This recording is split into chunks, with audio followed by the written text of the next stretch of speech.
Bon dia i bona hora. Avui la nostra artesella d'aquest mosaic egarenc és la Anna Fornieles. Hola, bon dia. Per la gent que no et pugui conèixer, el teu vincle és que vas néixer a Terrassa però vas marxar. A on, per què i què fas ara aquí? Bé, doncs sí, jo vaig néixer a Terrassa, fa 7 anys vaig marxar al Japó i tinc un taller de ceràmica a Osaka. I es pot anar a fer alguna coseta, que ens expliquis les meravelles de l'art de la ceràmica oriental? Sí, si viatgeu a Japó, doncs podeu venir al taller i farem ceràmica junts. Farem ceràmica japonesa, ceràmica que està relacionada amb la cultura del país. Perfecte. Però ara has vingut a Terrassa, però perquè estàs de pas, perquè ja... Sí, he vingut a Terrassa a visitar també la família, però també he vingut perquè faré tallers de ceràmica japonesa aquí a Terrassa. A on? Al taller de l'Oh My God.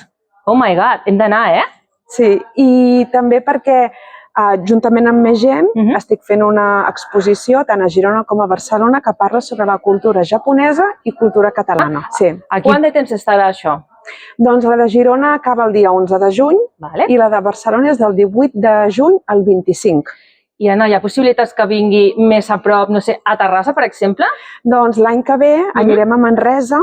Llavors, bé, si algú vol que vingui aquí a Terrassa, doncs mira, que m'escrigui i ho podem parlar. A mi m'encantaria, de veritat. Doncs mira, precisament estem en el claustre del convent de Sant Francesc, un lloc amb una ceràmica vidriada espectacular que jo crec que podria ser un bon lloc. Ajuntament, cultura, museus, preneu notes.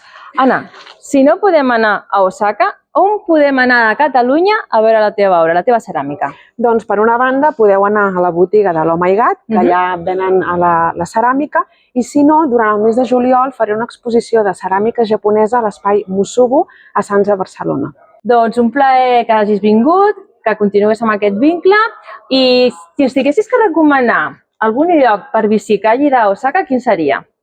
Algun lloc per visitar d'Osaka? Ostres, n'hi ha molts. La veritat és que m'és molt difícil escollir, però per fer-se una idea general de la ciutat, sí o sí s'ha de visitar el castell d'Osaka. I quan algú del Japó et pregunta quin lloc recomanes de Terrassa, quin és? El claustre de Sant Francesc. Perfecte. Doncs moltíssimes gràcies, Anna, Gràcies.